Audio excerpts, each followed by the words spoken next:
Hi everyone, it's Neil McDonald. Today we're going to be going through the installation process for Microsoft Dynamics CRM 2013.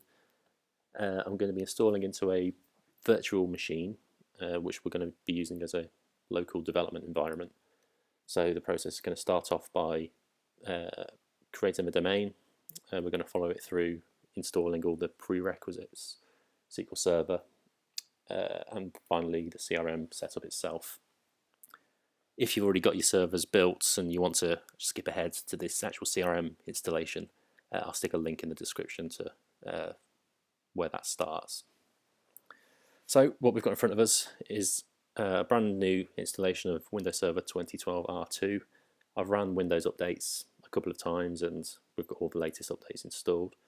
So first thing we're going to do is promote this machine to a domain controller.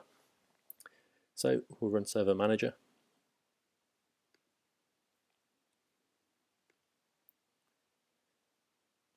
And we'll go to Add Roles. Click Next, Next again, and again. And we're going to choose Active Directory Domain Services. Yep. And we're also going to make it a DNS server. It's given us a warning because this machine isn't using a static IP address. That's fine, it's a standalone virtual machine. I'm not too worried about that. We can fix that later if we need to. So we'll just continue. Click on Next. Any other features we want to install, not at this stage. Next again, Next, Next, and Install. So that'll take a few minutes, so I'll pause the video here and we'll come back when this is finished. Okay, so the wizard's finished. You can see here we've got a message telling us that additional steps are required to make this machine a domain controller. So we're going to click on the promote this server to domain controller link.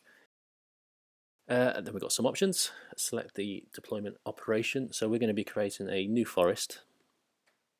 If you join into an existing domain, you can do. Since it's a dev environment, again, this is completely separate from our existing infrastructure. So we're going to create a brand new forest. And the root domain name, we're going to call it dev.dom.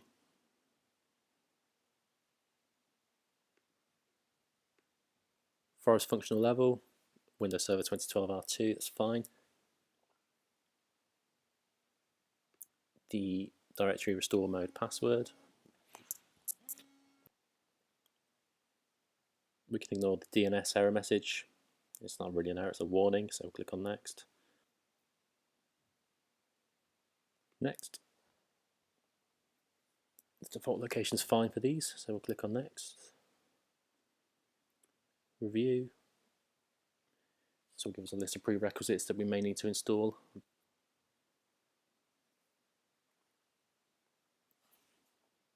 Yep, it's passed successfully. It's obviously given us some warnings that we've seen before.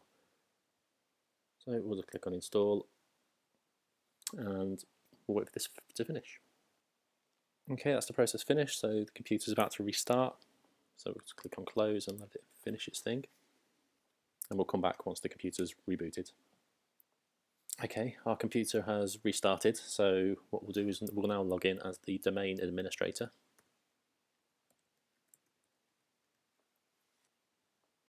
So what we need to do now is install IIS. So first thing we'll do is click on Add Roles and Features again. Click on Next. Next again and again. Scroll down to Web Server, IIS. Accept that. Click on Next.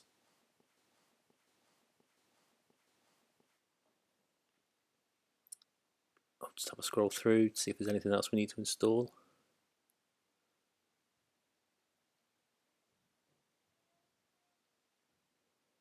No, we'll click on Next there. Next again. Some role services that we need to install. If we scroll through, we'll select Windows Authentication. And I'll also select IIS 6 Management Compatibility. I'm not sure if that's required. I have seen problems in the past when that hasn't been selected. not specifically with CRM 2013, but I think with SharePoint and CRM 2011. Okay, we'll click on Next. We'll select the box to restart automatically. Yep, and install. And we'll pause the video here and come back once this is finished. Okay, that's finished, so we'll click on Close. So the next thing I want to do is create the user account for SQL Server, the SQL Server service. So if you go into Active Directory, Users and Computers,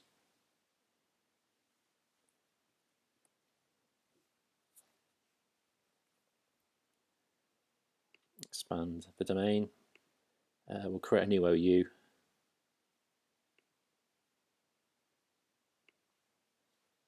Let's call it Service Accounts.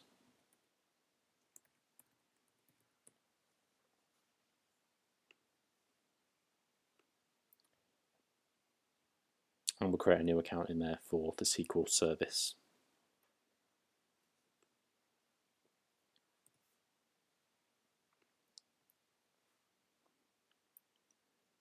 We'll remove the password requirements and make sure it never expires. And click on Finish. Okay, next thing to do is install SQL Server. So if I mount the SQL Server CD,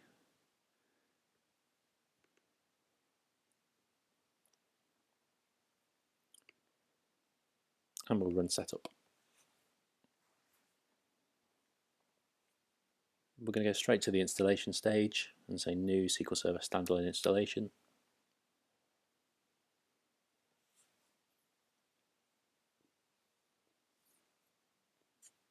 Yeah, all the checks passed. We'll click OK. Enter your license key if you need to. I'll skip past this bit so you don't see my key. Yeah, we'll accept the terms. Do you want to include these updates? We'll say yes.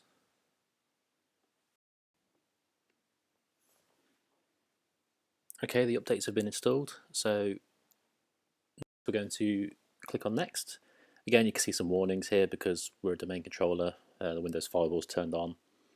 It's fine, it's a dev server, we don't really care. We're going to select SQL Server Feature Installation. And we're going to choose the features we want to install. So we want to install the database engine, the full text service. I'm going to be installing reporting services on here as well. If you have a little scroll down, we want the management tools. And I think that's about it.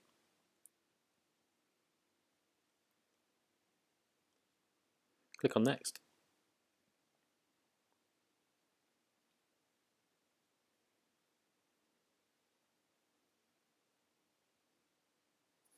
Click on Next again. If you want to create a named instance, you can. We're going to be just installing the default instance.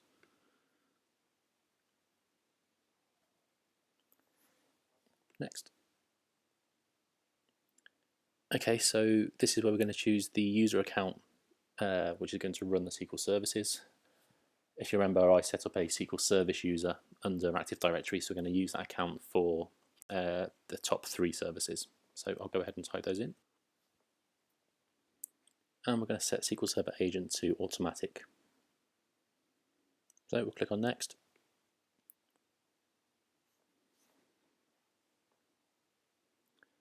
So server configuration, I'm going to select mixed mode because I want to add an SA user. You don't need to do this, I just like to do it.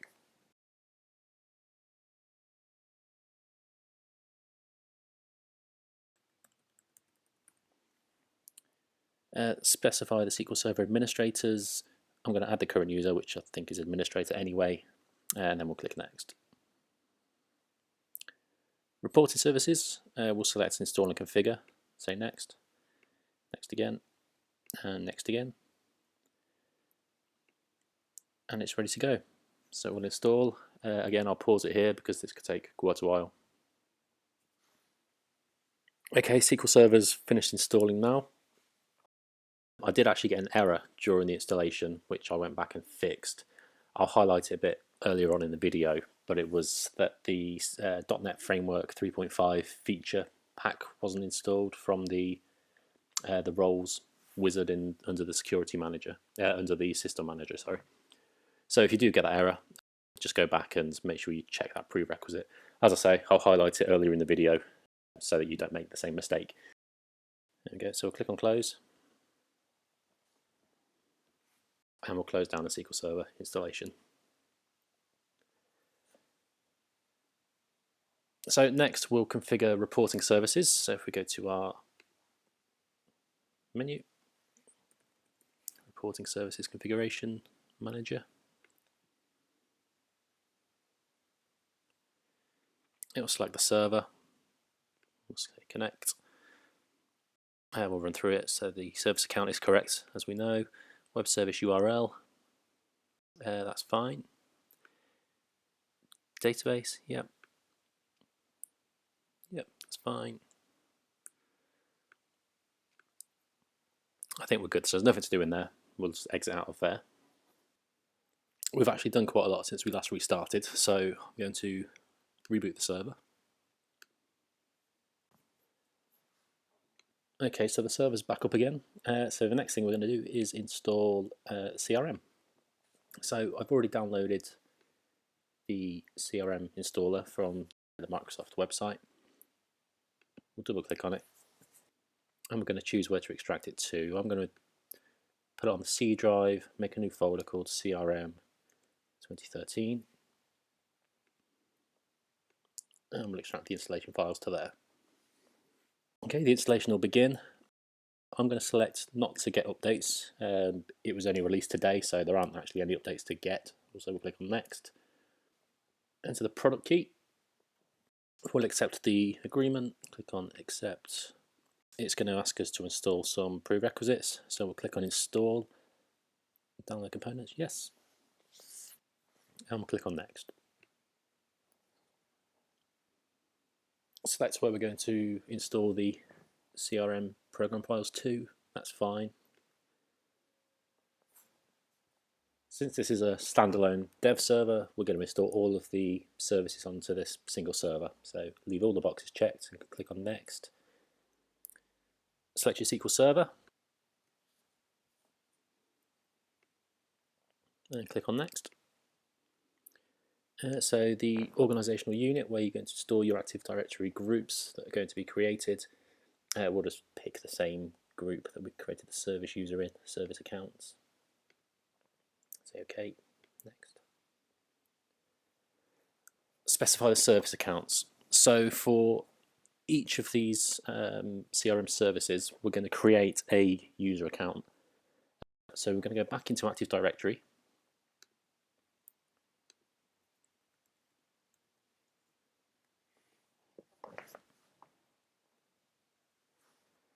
And in our service accounts, we're going to create a user for each 1, 2, 3, 4, 5, 6 users. So I'll go ahead and create those. First one, CRM.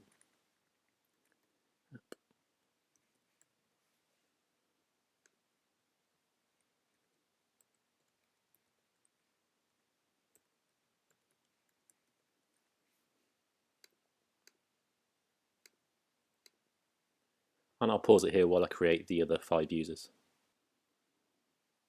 So you can see I've created 6 users there for each of the services. We'll go ahead and fill those in.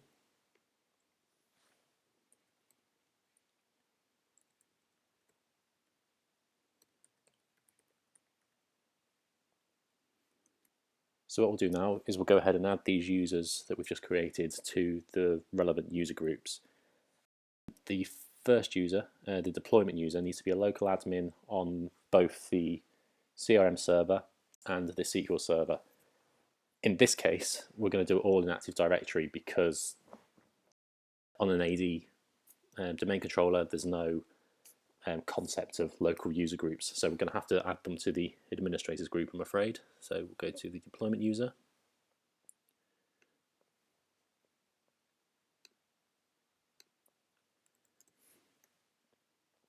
So they're in the administrators group. as I say, add them to the local administrators group on the SQL Server and the CRM server. We also need to add the deployment user to SQL as a system administrator.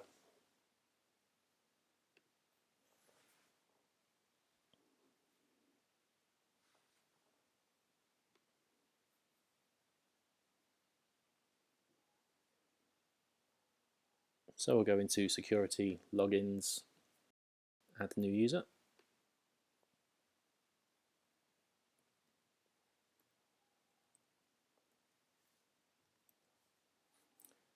And give them the system administrator server role.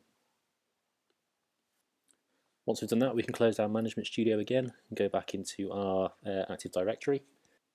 The next thing we need to do is add our app user and sync user to the performance log users group. So we'll select them both. App user.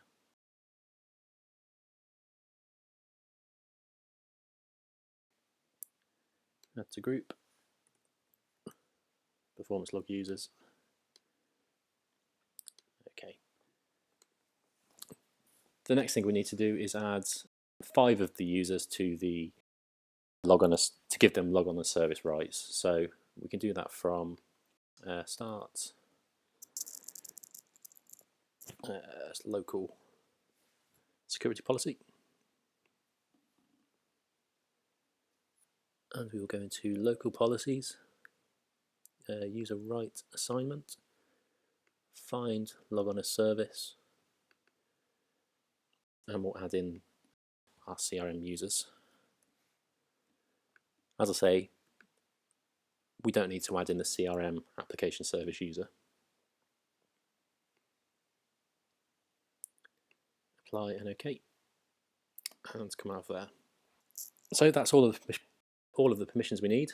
We'll go ahead and close Active Directory, go back into our Setup Wizard and click on Next.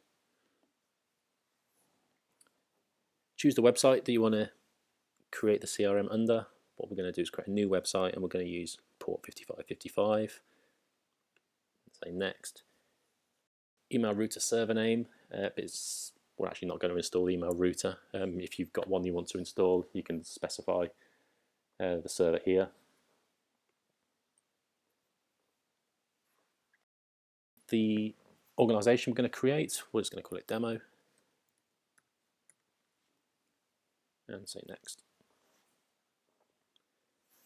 Report server URL, it's already filled in, so we'll say Next. Next. We don't want to use updates. Next. And we'll wait for the verification to complete. Yep, everything's passed. We'll go ahead and click Next. Next. And install. Again, this is probably going to take quite a while, so I'll pause here. So the setup is finished. We're going to run the reporting extensions setup now. Click on Finish. Again, not going to get updates.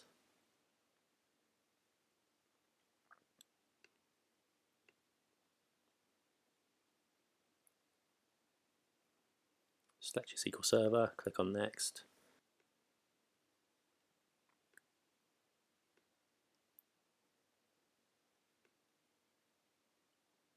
Yeah, all the checks pass.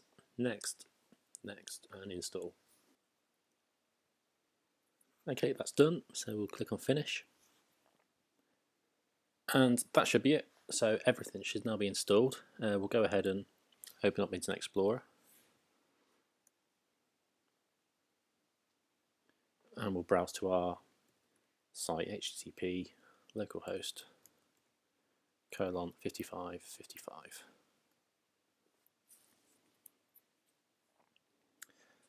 It's actually taken us to the mobile interface. I guess this is Internet Explorer 11, which perhaps isn't supported yet by CRM 2013. We could possibly get around that by changing it to /main ISPX. Alternatively, install another browser that is supported.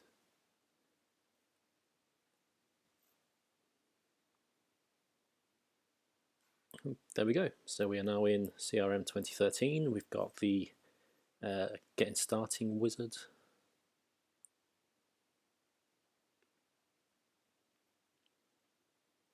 And that's it, we're up and running. So this is where we'll leave the video for now. We've got everything installed in our dev environment on the virtual machine, and it's all ready for you to get stuck into and have a play with. So thanks a lot. I'll talk to you again soon.